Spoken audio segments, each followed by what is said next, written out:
go into the feature match room here. Duelist just getting set up here. I haven't been supplied with the deck list yet, so we're waiting on a little bit more info here, but everybody just kind of putting stuff out there. It's going to be exciting to see what it is that we've got grabbed here as our duelists get ready to roll. Looks like a little bit of that got off the table. Appeared to be a 6 in total. A little easier with a 7 there. So left side is going to get to choose to go first. We're so glad, by the way, to have you here. So obrigado if you're out there from Brazil. My apologies for not being able to roll a good R. But, again, there are duelists from all over the world just trying to scope out what the competition is going to look like for these upcoming World Championship qualifiers, whether you're coming fresh out of the Italian national stream from earlier today, or maybe you are just cheering for everybody over in the Brazilian national championship we had, where Paolo is probably competing to do his best. Now we're going to get started here, and it looks like, oh, we've got Illusion Chimera. Very neat, as Gazelle, King of the Mythical Claws, is going to get summoned here and add a card from the deck to the hand. Either is or mentioned. So we're going to go grab our Chimera Fusion Quick Play spell card.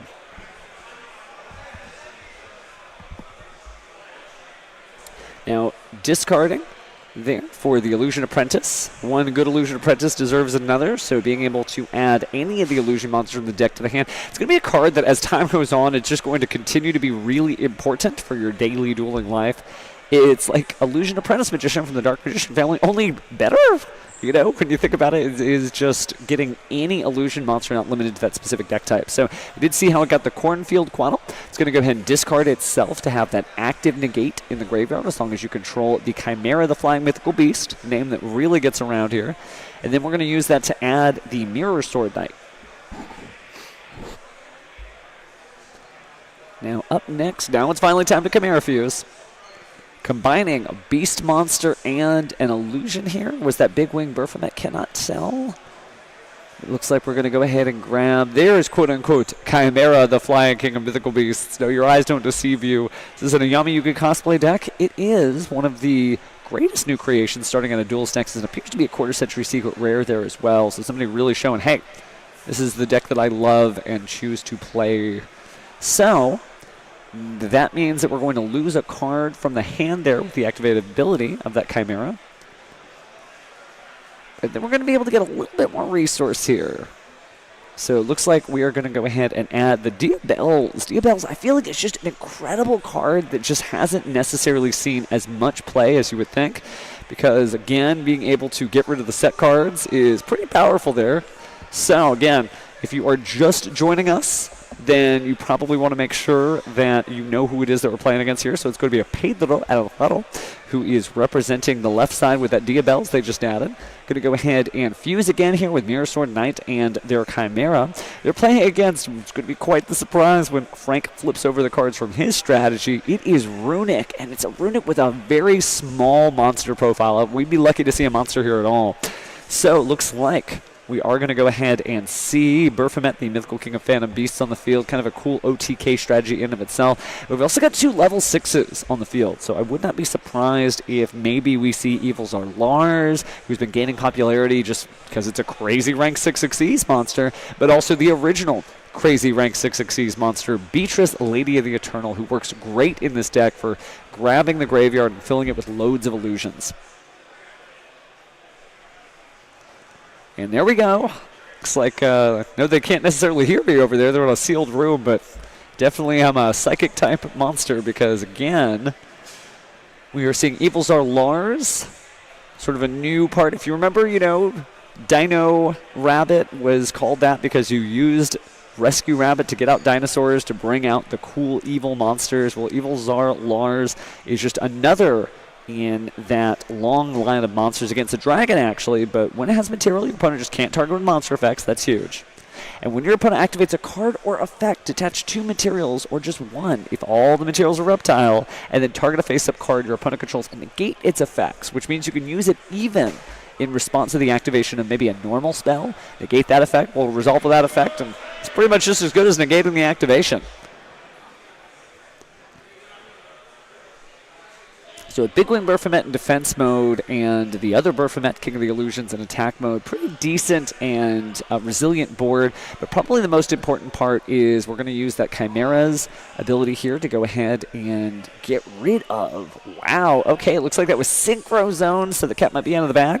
We are now seeing that is probably a Runick strategy. We did see a lot of these Runick decks, not only in the top cut of YCS Raleigh, but also at the top tables of YCS Indianapolis. Looks like we're seeing 1 day apiece here.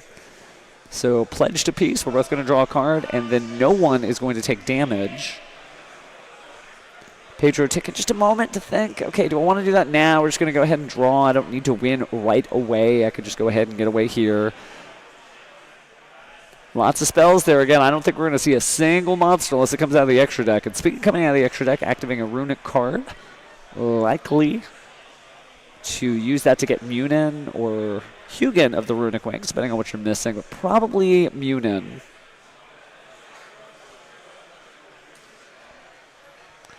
And choosing what to discard here with the Munin's effect in order to grab the next one.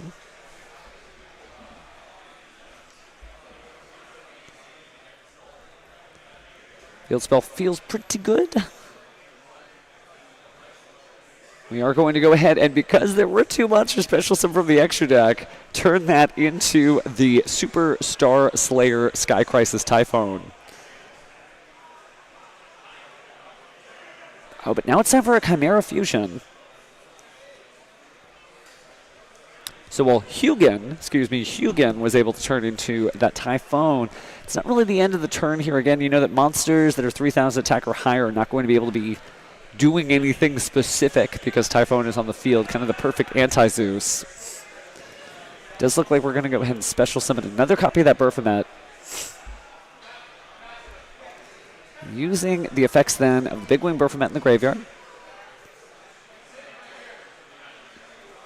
Now that Diabells could be really powerful later. We are seeing some set cards on the other side.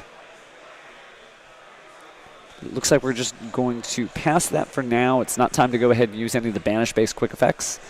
We do see the Mirror Sword Knight, though, on the field, giving just a little bit more bounce to the outs. And Illusion's really become its own deck. You know, it's called Illusion Chimera because Chimeras work so well with the Illusion strategy, but I think we're entering an era where it really is just an Illusion deck in the same way that you wouldn't necessarily call it well, I guess you probably would call it Sword Soul Tenyi, but it really was a worm deck because it's just every good worm in existence. In the same way that Cybers, you wouldn't necessarily call it like a Firewall Dragon OTK, but it is just basically Cyber Surprise. Same way here, I feel like Illusion has finally grown out of its infancy and has enough cards to really feel like its own unique identity. Speaking of unique identity, we certainly are passing around that same identity, Chimera the Flying Mythical Beast. That name is all over the place here, but we're going to banish it to be able to special summon, and the special summon is going to be the Big Wing Baphomet in defense mode. It's going to activate its effect. Frank has no response there. So it looks like we're reaching deep, getting a Chimera Fusion there, and should be one other card. Yeah, there we go. It's Gazelle. So Gazelle, the King of the Mythical Claws, there to possibly fuse with Baphomet. Seems like we're just watching an episode of Battle City here at the top table. It's always fun when these cards get retrofits. Maybe they get reloaded effects there. Oh, but speaking of reloading things, we talked about how great the Illusion strategy is, and there's so many great Illusion cards. Well, now there can be only one. So one at a time, serve. One at a time, you're going to have to pick and reduce the field down. But instead, we're going to have Evil Czar Lars remove its materials, attempting to negate that face-up. There can be only one, which doesn't even destroy it. It just tries to negate it. And then we are also seeing another flipped-up card as well. It's going to be kind of difficult here. Don't know if we have anything further we can do.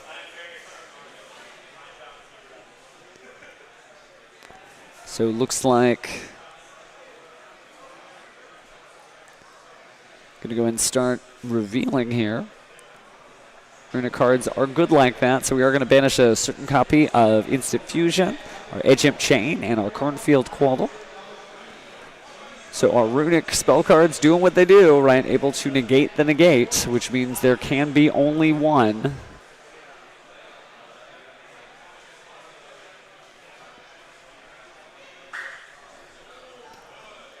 Pedro just taking a second to think there, but got to do something, so it looks like The King of Mythical Claws will hit the grave there, so we're down to a Dragon, an Illusion, and should be a Beast for the Baphomet. Take a look at the extra deck. Obviously, a Warrior is neither of the types on the field, so goodbye Evilzar Lars without any materials, and goodbye Mirror Sword Knight, who does still work in the graveyard. And hello, SP Little Knight. And what a great way to utilize that sort of dead Evilzar Lars, because that was one of those extra deck monsters used as a material for SP Little Knight. It gets that additional banish. So, no, it is not one at a time anymore, because there can be only one who's off the field. It's time for everybody to just crowd at once, right? It's like shouting a certain word in a crowded theater. Everyone is rushing to the exit, and that's exactly what's going on the field here, as it is no longer a single file line.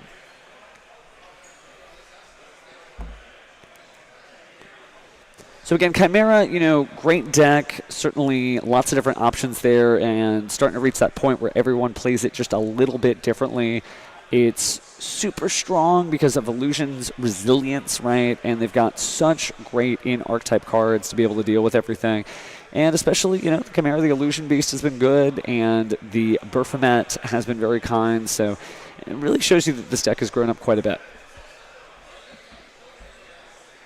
So going to go ahead and pick up one more card there. Looks like we just got into an Ash Blossom and Joyous Spring. But before we do anything with that, we're going to go ahead and normal summon the Gazelle, the King of Mythical Claws.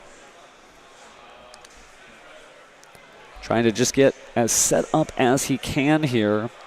Pedro obviously still working towards a strong tournament finish.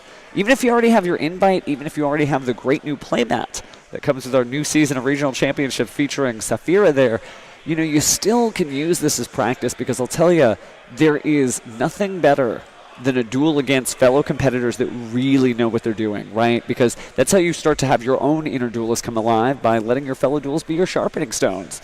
And you do the same favor for them in return. But right now, we're just looking at Magnum the Reliever, the SP Little Knight, and the Gazelle, King of Mythical Claws, just kind of staring down an empty board and passing for turn there. That Typhon is gone. We're going to activate Pot of Duality. Doesn't look like we're... No, okay, there goes the Ash Blossom and Joyous Spring, stopping the Pot of Duality, but here comes Cards of Demise. Going to draw until we have 3 cards in hand. A little smile there from Pedro, understanding that maybe he took the bait there. Should have saved, but thought his opponent was completely stranded. So 3 new cards, but you'll discard your hand during the end phase. Well, let's start with Runick Tip. And I feel like I would go for the field spell as long as I had additional cards. But there's just no telling here. Pedro picking up every stack of cards he has, his graveyard, his deck, etc. But it looks like he's not going to do anything special there. We are going to go ahead and just have those cards banished off the top, and it is going to be the Runick Fountain added there. Again, Runick Tip does get 1 little banish. Just 1, and then afterwards, certainly easy to add that spell card, considering that you have just so many resources in the graveyard that you not only reuse and recycle, but then you get to draw again. Now, Pot of Duality obviously isn't going to be doing much right now, and could just be set so that you don't have to discard it. Looks like we are going to do the Runick Fountain now.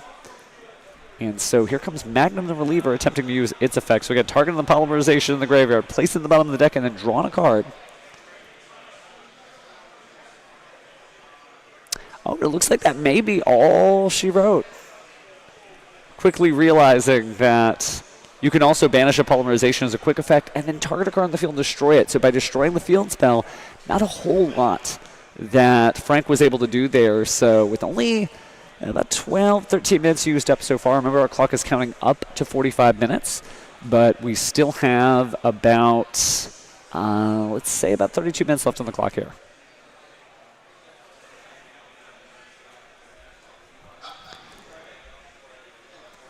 But again, just an interesting opening there, as we saw, and as you can currently see, as Frank is working through his deck, just not a lot of monster cards to speak of.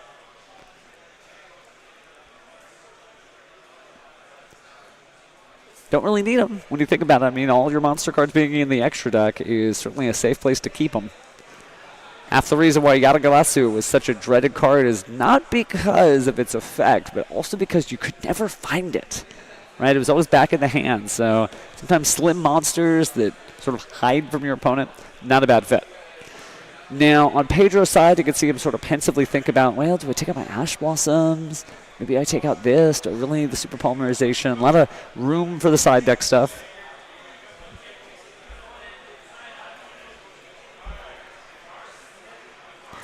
got to think to himself, okay, I know it's Runick. Did fine the first game.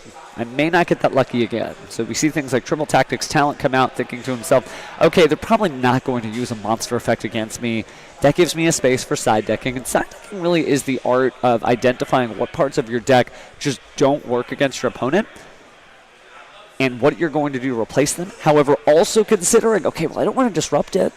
I got into the tournament this far because of this deck. So every piece I take out of consistency to put something that just wrecks my opponent, it also means I'm just frankly less consistent. Definitely something you have to study at home to be like, okay, if I do this, then they'll do this. If I do that, then they'll do this. Looks like both players have figured out that math in their head. Frank in particular sort of steeling himself for the next match. Small smile through clenched teeth underneath his hat as he grinds the deck together in a shuffle. Meanwhile, Pedro just quietly pile shuffling to himself.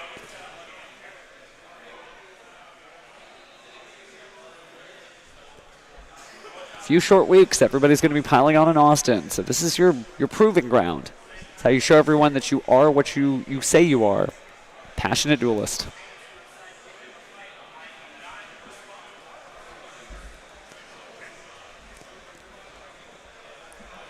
Now, curious to see if Frank decides to go first or not. Obviously, with the one monster he does decide to run. I'm not going to spoil the surprise till we see it, but doesn't look like we're seeing a shade of orange just yet. But he is going to go first, and we're going to start with 1 day apiece. Everybody join hands. We're not going to do any damage here. Oh, and it's the time-tearing Morganite, allowing for the double draw. No hand effects. But you also get 2 normal summons as well. Going to see the Runick tip be activated. Pedro nodding there resolutely. So we're banishing a single copy of Ash Blossom and Joyous Spring off the top there, which is pretty important. If you wanted to hold on to anything from your deck, man, Ash Blossom would certainly stop things. That's going to add the Runick Field Spell, Runick Fountain, from the deck to the hand.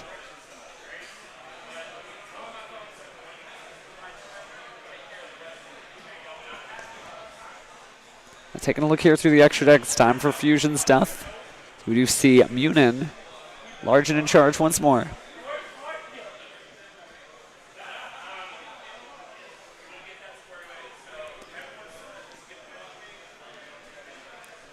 Just working and working and working here. But after that, it's actually just going to be possibly 3 set cards, maybe telegraphing that it's some of those more controlling cards that we saw at the top tables of the YCS. Could be a skill drain, maybe a synchro zone, something like that. We did see the synchro zone destroyed actually in the first game, so no spoilers there. But it's beginning to get into the game. Looks like Gazelle, the Mythical King of Claws, slamming back down to the field, and we are actually going to see another Runick tip here.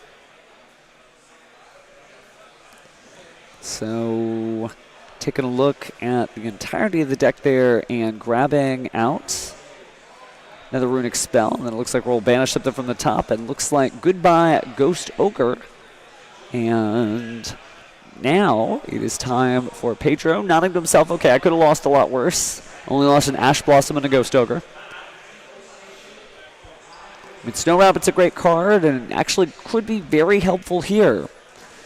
But it just means that that's more combo pieces in engine still in the deck. So Pedro not phased. Quick look at the hand over there from Frank's side. Appeared to reveal another possibly Runick Freezing Curses. And maybe a card of Demise. But a flash by so fast we'll have to see. Well, find out the hard way just like Pedro does, huh? And then we will be activating Polymerization.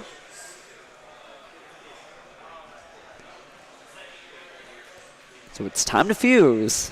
We do have the materials for a Guardian Chimera, but it looks like instead it's just going to be a Beast and a Fiend. So they're all technically called Chimera the Flying Mythical Beast, but let's see which of these monsters actually storms the field.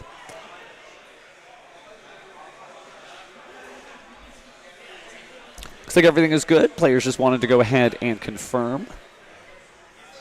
But it's just going to be the Chimera once again. And not a Chimera in name only. This one is going to be our King of Phantom Beasts. So a hand rip at the end of the turn, sending 1 card from the hand to the graveyard. Also going to get that search. So your Illusion Apprentice is back there. Again, Nightmare Apprentice is just such a good card. One of the most popular quarter-century secret rares of that set, except for maybe Nightmare Throne.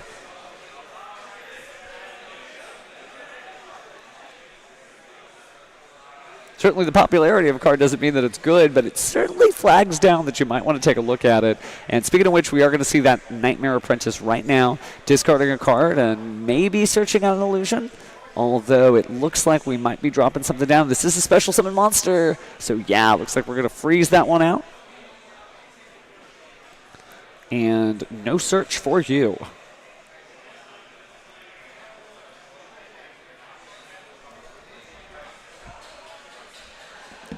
But wait, there's more. It's time to fuse.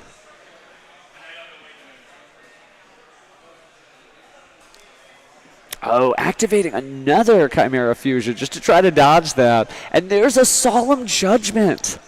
Frank committing half of his life points, losing 4,000 off the top just to make sure that no matter what, no, you're not fusing the way you think you are.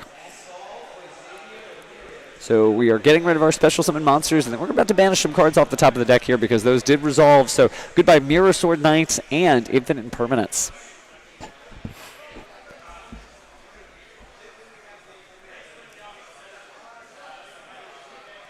Taking a little private look here through the extra deck. What new option do I need to get myself out of this jam? Pedro must be thinking to himself. And certainly powerful. I think we're going to make sure that we're resolving this properly.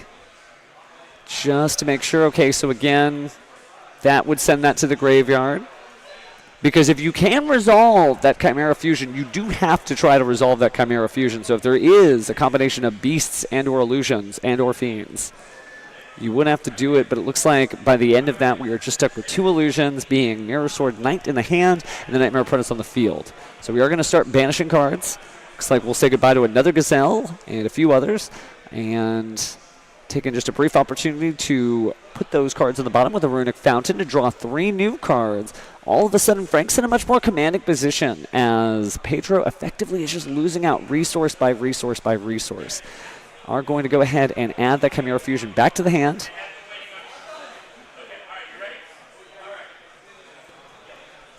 Taking just a brief second to read over it. Chimera has always been popular since it was first released, but it's not the way that you think of popular decks, right? It's not like Sinful Spoil Snake Eyes where you see every single person running it. What you see with Chimera Illusion is somebody adopts the deck and then just never stops playing it. Why would you? I mean, it keeps getting new cards, it keeps getting new boss monsters, it keeps almost giving you like one of those anime deck vibes, and technically it is, at least at its base. But it just feels good to be able to push forward with something that you picked up and not have a trader's remorse, right? You don't have to feel like, oh man, maybe I should have gotten a different card. No, you know that these cards are going to keep you going, and there's certainly a lot of content creators out there too, so good stuff for you to be able to find exactly what you were looking for.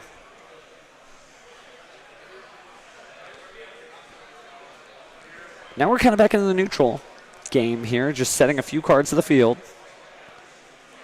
And looks like we're going to, another destruction here and some banish cards. Goodbye Ghost Ogre and Snow Rabbit. Right for Patchwork Gazelle to kick a Mythical Claws. And another illusion monster just couldn't quite, oh, okay, there we go. So a lot of great options there. Maybe just not enough to get this done.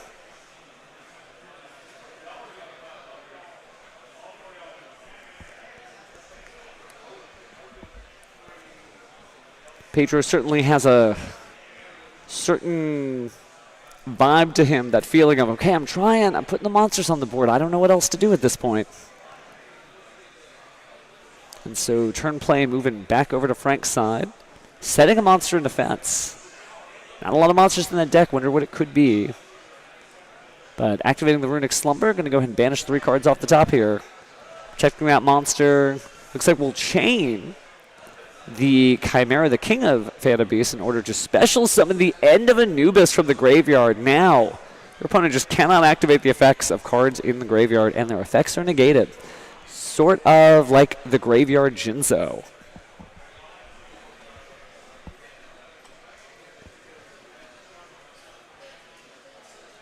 Oh, but it was special summoned.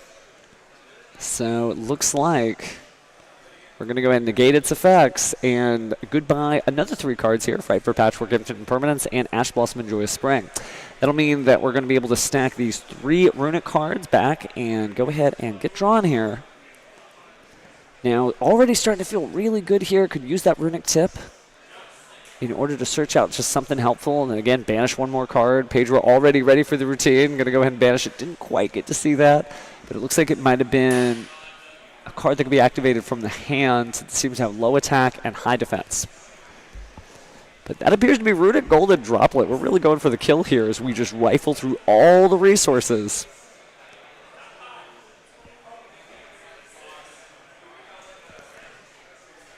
And then finally destroying that and banishing even more cards. Goodbye Edge Imp Chain and Cosmic Cyclone. That would have been nice to have, wouldn't it?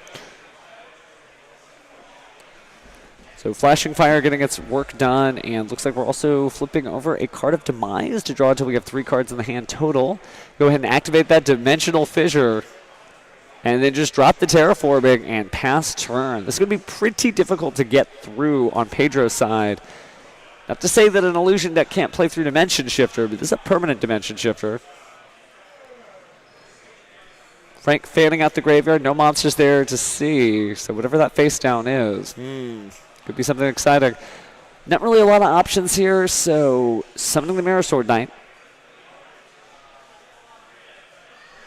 Oh, but there's the Synchro Zone. Doesn't matter what you've got on the board. If it's not a Synchro, it's not attacking. And looks like Pedro doesn't seem to have a response. So going to go ahead and Tribute there. Use its effects to dig into the deck for another illusion.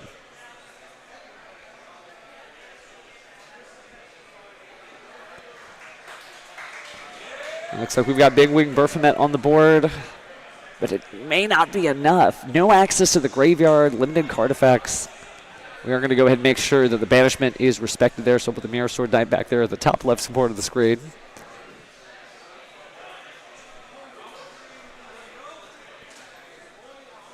Certainly feeling the pressure. Frank was able to stay in the duel just long enough. Building up that fragile house of cards, but I think that may be it. A little bit of a concession there. And that's all she wrote on that one. So again, with Frank being the victor of the second duel and Pedro being the victor of the first one, looks like we are going to be going into a game 3.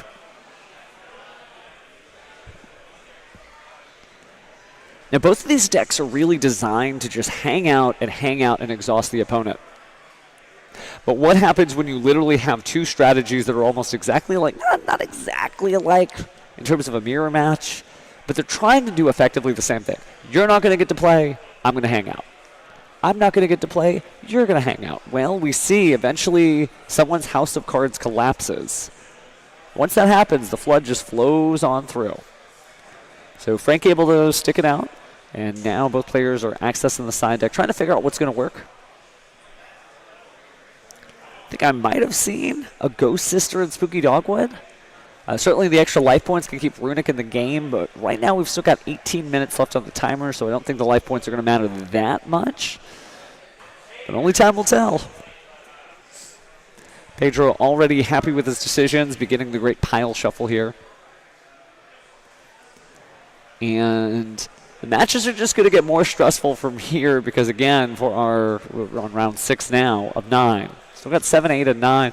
7 and 8, we are likely to showcase some duelists who are on the bubble. That means that if they win, oh yeah, they're definitely in a good spot for the top cut. If they don't win, well, there's always the next duel. And then finally, for our round 9, we will likely have the undefeated players. So if you can hear me in the audience, get ready, because if you're doing good, we want to see it.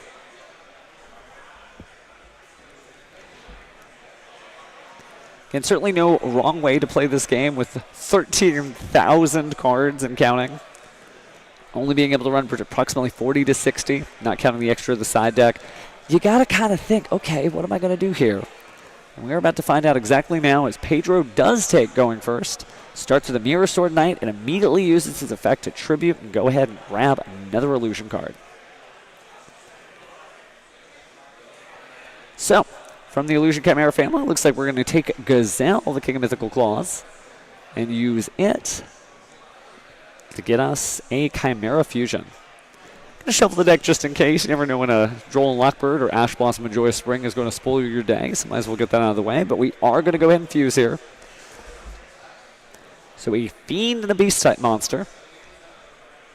Combine their powers, just like in days of old, right? Fusions are a thing, not just for branded players, into our Chimera.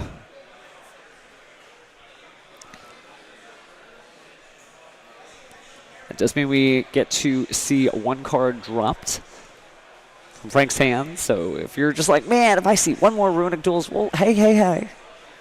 Pedro's doing his best. But looks like because the Edge Imp Chain hit the graveyard, we are going to get to see the Fright for Patchwork added there. Grabbing another Edge Imp Chain of Polymerization likely soon. And would appear to be a Nightmare Apprentice search. So yeah, there's the Fright for Patchwork. Let's go ahead and just stack that hand even more. There's our Polymerization and great Edge Imp Chain there.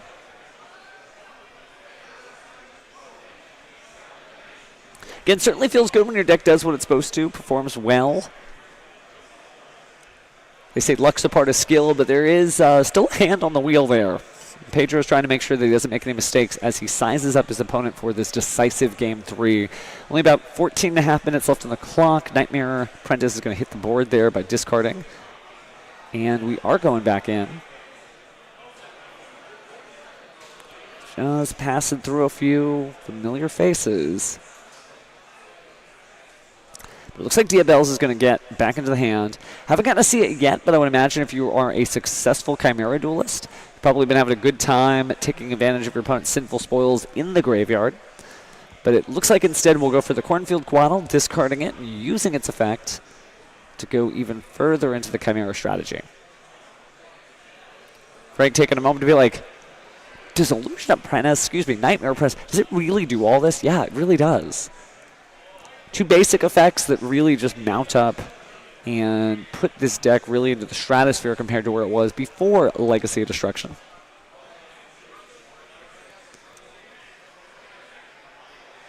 So clutching that Polymerization, but I think it's time to activate it. So who we fusing? All right, monsters meeting their makers. Looks like a Big Wing Baphomet and maybe a Mirror Sword Knight. Can't quite make it out under the Yu-Gi-Oh! Trading Card Game logo there. But it looks like that's exactly who we've got here.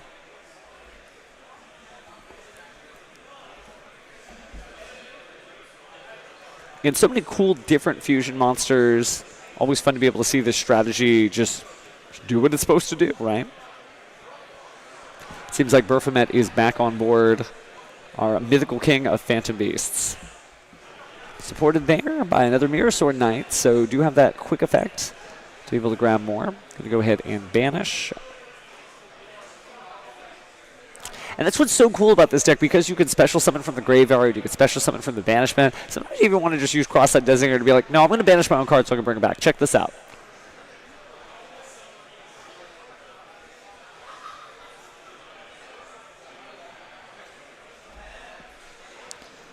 Pedro just taking a moment there. Don't want to mess this up. Everything is on the line, especially to Game 3. But it looks like we are going to go ahead and maybe Link Summon.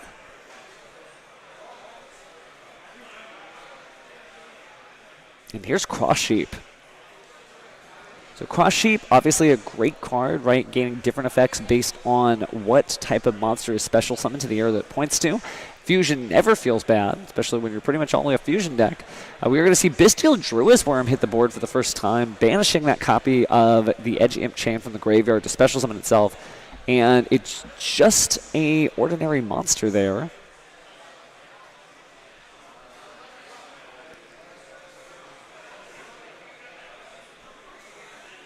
Take a look at Cross Sheep. There's a fusion special summoned. Again, it's a very, very technical, nuanced effect, but it does work. Again, if a monster is special summoned to a zone this card points to, you can apply the following effects in sequence based on the card types this card points to. So it pointed to a fusion, and then you special summon Druid's Worm. Druid's Worm isn't the fusion, but it does point to a fusion, so you still get to special summon another illusion from the grave.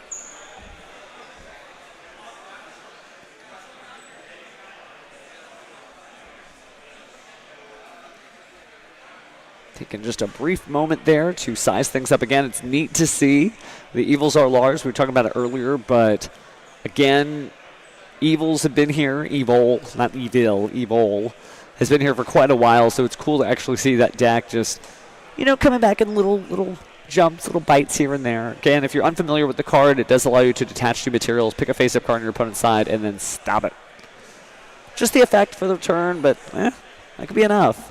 We do see Diabells finally hit the board there, so when a card is set, quick effect. You get to target a face-down card and send it to the graveyard. So a good way to keep the opponent from maybe, getting a skill drain off. Always helpful there, though. Skill drain has been very popular. Especially got some cheers in the finals of the YCS in Indianapolis just 5 short days ago when it was cross-out designated. Is that the word? Looks like Frank drawing the Ghost Sister and Spooky Dogwood for turn, setting a single copy of what appears to be Runick Tip.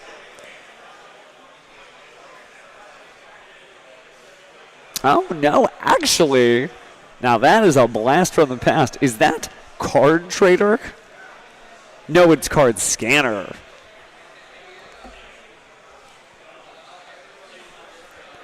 Whenever you're able to cycle cards, it makes sense. I mean, that's really what this deck is already doing. But again, if you haven't seen that in a while, I know I sure haven't. Once returned, declare a card type, monster, spell, or trap. Both players reveal the bottom card of their decks, and if it was the declared card type, you get to add it to your hand. With a deck that is almost all spells, pretty easy to have a good time with that. Now, if its face-up card is destroyed in its opponent's, destroyed by an opponent's card effect, go ahead and make your opponent place one card from the hand to the bottom of the deck. We're not trading cards, we're scanning cards. It doesn't look like we'll get too much here from the Yu-Gi-Oh! Scanning card game. Instead, we are going to go ahead and say goodbye to the Pot of Duality there. And then flip up the Chimera Fusion. Fusing 3 different monsters here. Dare I say it might be Guardian Chimera time. I already set the fusion material, so it is time to destroy and draw.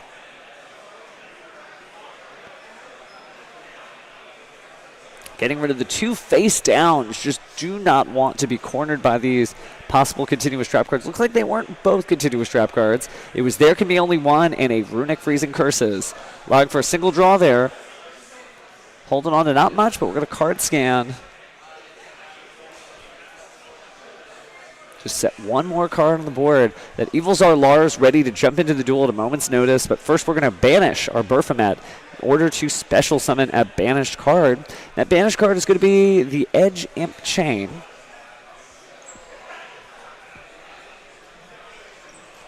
About 8 minutes left on the clock here. A little shy of that, but I think we'll still have a declared victory here by life points as Pedro is able to just sort of build further and further and off of that draw, getting the Gazelle, the King of Mythical Claws, and being able to search. But before anything happens, looks like we're going to have our Runick Golden Droplets. But before that even resolves, there goes the 2 materials to say, hey, no, you are not doing that. This might be my one chance. I'm going to take it.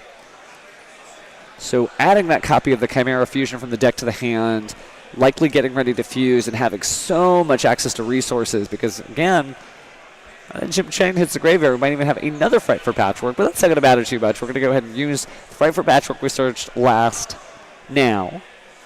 So here's our polymerization. And unless there's something crazy, it should just be an Edge Imp Chain.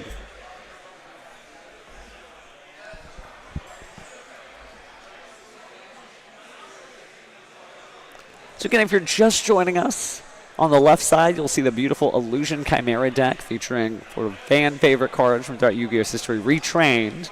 And on the right side, we're seeing a pretty much monster-free Runick deck. And if you're unfamiliar with it, it's very deck-out-centric, right? By having all these cards that do micro little tasks, negate this, stop that. You also get to banish cards off the top of your opponent's deck. And we've successfully seen people get that full deck out, even at the YCS top tables. Now it's time for the battle phase. Just doing mad numbers, tack, tack, tack. And when all the dust settles, looks like we will be at a cool 700 life points, and after that we are conceding because there's 1,200 more from the Edge Imp. That is going to take it. Pedro wins your round 6 featured match. And in just a moment, we had to talk to him about, well, how it feels to play a deck like that and be like, okay, I've got a game plan. Just going to take me forever to do it. But hey, we'll be right back with an interview of our winner.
So we are back here with the winner of our duel, Pedro, and I gotta say, it is always weird to watch a deck that's like, my whole plan, the graveyard, and the opponent is like, let me just banish all of that stuff. Yeah. So let me ask you, first off, have you played against a lot of like the new Runick strategy where it's mostly kind of stall instead of trying to deck you out?